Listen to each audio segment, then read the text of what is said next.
Alright guys, so here's the deal. Just threw my front diff in. Yesterday I think it was. Or the day before yesterday, something like that. But I just put the diff in, tightened this handlebars up. Well, god dang, there is still a little bit of slack. Well, maybe there's not. Either way, there wasn't near as much slack as there was. So I tightened the steering stem up. That's the whole reason I took the diff out. So if you look at it, that little nut on the bottom of the steering stem, you can't get to it with a ratchet or a breakover bar unless you got the damn diff out. So I had to take it out just to do that. But I got it good and tight now. Probably need some new tie rods if you ask me. Just kidding. I didn't tighten that nut up. But I'm not worried about tightening everything up yet, because once I get the motor back in and whatnot, put new ball joints and wheel bearings and all that good stuff in it. So pretty much when I get done with it, it's basically gonna be like a new bike, because I'm rebuilding the motor, putting fucking wheel bearings, ball joints, all that good stuff in it. So it's gonna be pretty nice. Ain't gonna be no more of that bullshit right there. I'm gonna clean it up real good, Got 6 more days until we can put the new crank in. This is the old one. Just in case y'all were wondering, the eye of the rod is oversized in it. Let me put this wrist pin in there. See how it's got that play in it? When it's got that play in it, it gives it slack in the piston, and gradually, but it will. It'll eventually work its way into that cylinder wall, and it'll just sit there and slap and slap and slap. So I call it piston slap. And it sounds like it's knocking, and it sounds like shit, and it'll eventually start smoking real bad, and then basically you look like a freaking dumbass out there on the trail. So just figured, I'll just go ahead and rebuild it. It's been needing rebuilt for a while. I put a new top end in it and did the same thing, so might as well do the right thing.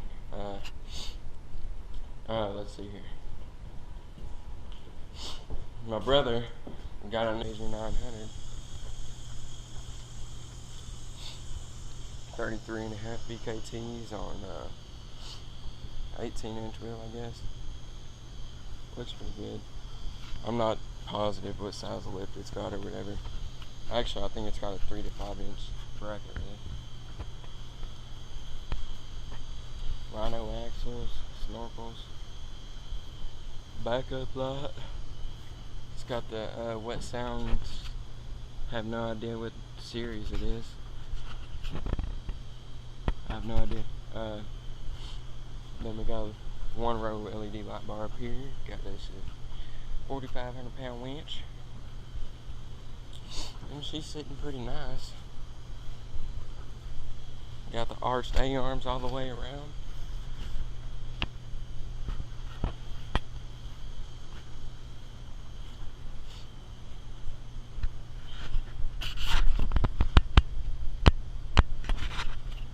And then on the 1000, we're gonna be putting snorkels on it very soon.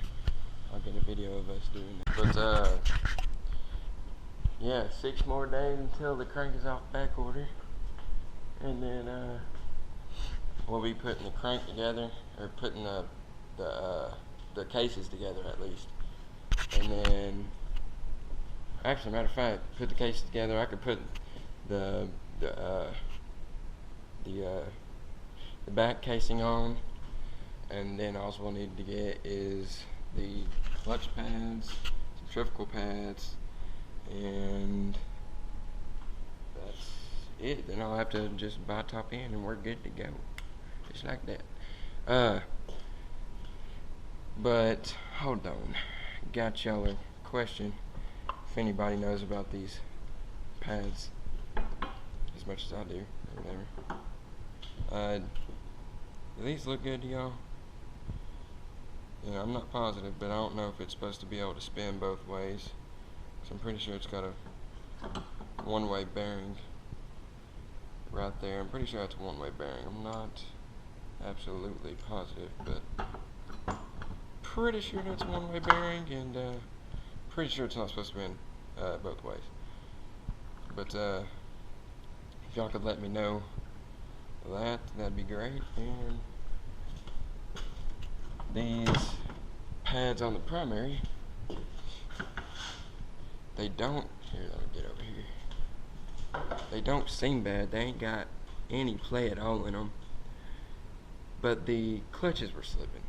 Now I adjusted the adjustment screw on the front case, on the clutch cover, and you know, they just got worse and worse and whatnot, or whatever. But yeah, if y'all could just let me know that the springs are good and tight. But I figured since it's slipping, I'll just go ahead and replace both of them while I'm in it, so I ain't gotta go back in it later on down the road. But yeah, y'all just let me know what y'all think on that. And yeah, and that's just got y'all a video of what's going on and what's, you know, fixing to happen very soon. And hopefully she'll be up and running here about 2 or 3 weeks, and I'll get y'all a video of these 32 5s that I've had for 2 or 3 months and ain't even fucking rode on the damn things. But yeah, thanks for watching. Like, comment, and subscribe. Yeah, and don't forget, go nuts.